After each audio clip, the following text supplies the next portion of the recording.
All right. Cardi B. Cardi B just signed with Quality Control. For those that don't know, that is her. I guess they're boyfriend and girlfriend, right? They're not engaged or anything. Just say boo. Yeah, that's her. I don't like. That's her booze. It is, right? I don't know. Well, that's her man, Migos. You know, Lil Yachty is signed there. The Migos are signed there. Obviously, her significant other, Offset, is signed there. Do we think Cardi is too close to home from a business perspective? Yep. Think it's a conflict of interest? Why? Because what if the relationship goes sour? Business should be business, no? It should be, but it's never like that. Yeah, but contractually, though, like, she could, if they break up, it doesn't mean that they'd be seen together or be near each other. Nah, that's too close for me. She's arguably the biggest solo artist at QC. You think she's bigger than? She's not bigger. She's not bigger than the Migos. Is she bigger than all three of the Migos? No, she's not bigger than individually. Yeah. Right now, the only one that could see her is like Quavo. But even Quavo hasn't had any solo hits. So I would say Cardi. I don't know. I think Cardi B's bigger. Right now, it's a solo act.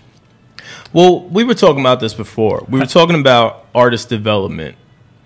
And, Erin, you had an interesting theory. And then I had a theory on just artist development and the label. Let's talk about Atlantic, what that means for Atlantic as well. All right, so my thing is like, okay, obviously, like, when it comes to labels, there's really not artist development. And I feel that what's happening to Cardi now, and I've actually seen people who are actually upset about her recent single, and they felt that, you know, it's taken away from who she really is. And I feel like when she signed to Atlantic was kind of like them. And I'm not saying this in a bad way, but I feel like Atlantic maybe is trying to have her appeal to everyone instead of her core audience. And it's concerning some people. Like, people want the red bars Cardi B. They want the Bodak yellow Cardi B. But they feel essentially like, kind of like what happened in a sense to Nicki Minaj at one point. It's just that she's becoming more appealing to... I can just say she's becoming more appealing to the white demographic now. Yeah, good. But then that's taken away from the core audience that supported her from the beginning. Because you have to think about it, like, her core audience were like strippers and like people who watch World Star Hip Hop and stuff like that. And then now she's appealing to an audience that, you know, some of them drink lattes and stuff like that. Get that money, man. That's what you're here for. And I know this may be premature. I'm concerned. After the single, she released a record called "Be Careful." I like the record. Fire. I don't think it's a great follow-up record to Bodak Yellow. I don't think it should have been a single. If it is going to be a single, I would have put it at the 3 or 4 marker. Yep. That record should be on the decline when you don't have anything else to put out and your album is now reaching almost its lifetime of the label pushing it. For those that don't understand that logic or way of thinking, albums and projects and artists have a life expectancy with every label, right? So when you do that, the label or whoever is backing you, they're only going to invest X amount of dollars to push that project and or to make you, the artist, be successful.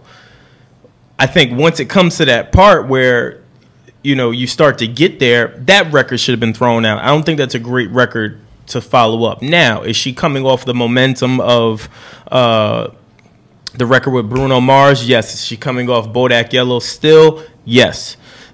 So I get that. My only concern, and being honest, only because of the way she's tweeted, how she's handled the media, and we talked about her media training, I worry what happens when Cardi, the person, is not perceived the same way Cardi, the celebrity, is now. Like, she seems like the type of person that doesn't know how to deal with all of this. It's a lot. And granted, it is. Yeah. You know what I'm saying? She went from stripping to being one of the biggest artists out. So I worry about her fall off, and everyone has a fall off. That's not hate.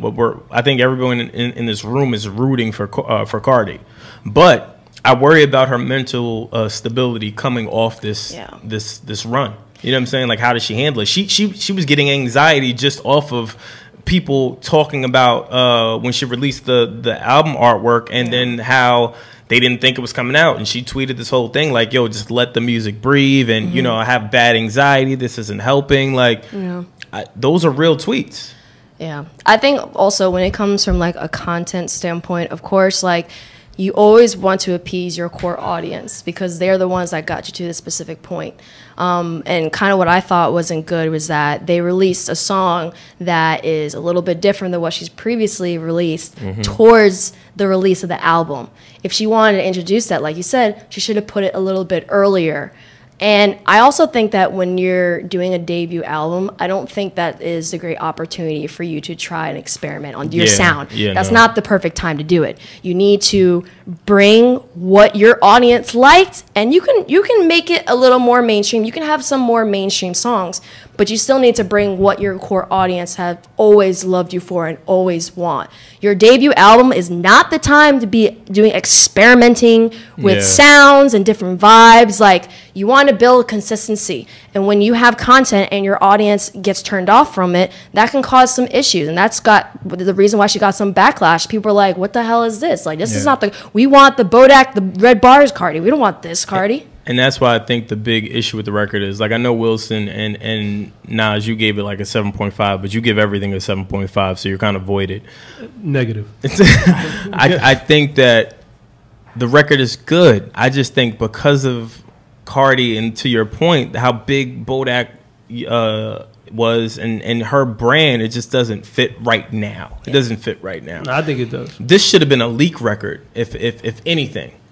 If I'm her. But I mean, I don't know. I hope that the other thing before we move off this, do we think Cardi has something else in the tuck? Because a lot of people speculated that she didn't have anything else as far as singles goes. I was surprised they threw this out. I really thought that it was going to be the announcement of the album cover and the date, and then we were just going to have to sit and bake. I didn't think that they had anything else or would have something else to throw out. But now that this record is out, what do we think? Do we think that they put something out just because they needed something out, or do we think that they put something out because this was a part of the plan? I don't know. I think that was the song in the tuck, man. You think so? That song is fire, yo. That song is fire. It sounds like Drake wrote the hook. Well, no, I know the other dude had wrote the other guy. But it sounds like Drake. Record. He's an idiot. Partisan Fontaine. Yeah, well, that's the other thing too. Why would he do that? That song is fire. Well, no, he didn't. I think he tweeted that video. I think it was before. like a year He did ago. it like a It's like a year and a half ago. So, but my thing is, even with that, do we hold that against Cardi? Like, we can't hold that against Cardi. Like, I don't think anyone. She's never denied having writers. Yeah, like I don't think anyone sat here and really said, yo, you know, Cardi's writing all her records, and like I'm not really tripping off that. And she didn't say she's the greatest female lyricist. Yeah. So she just is. she's just there. Technically, it's just there making music. I'm really curious though to see what her first week numbers will be and second week numbers, and then I also am very curious to see what happens after this run. Like, what is the plan? Yeah. Mind you, QC hasn't missed. I will give them that. Lil Yachty, well, maybe with his second album.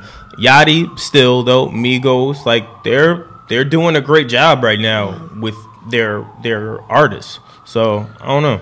I'm curious to know if that single release happened pre or post negotiation with quality control. I'm curious to know if it was the previous management team that made that decision to release it, or if that was part of the quality control decision. That's actually a good question. The plot thickens, doesn't it? It always does. I don't know, man. I think that people are going to be surprised with her numbers, and I think that pleasantly surprised. Yeah. What do you think she's going to do first week? Honestly.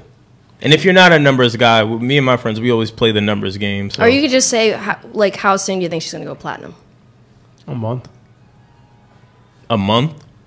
This guy just wild out. Yeah, he's crazy. A month. He doesn't play numbers games. Wilson, Not at all. What do you got? I don't play numbers games at all. I just do it out there. What do you got?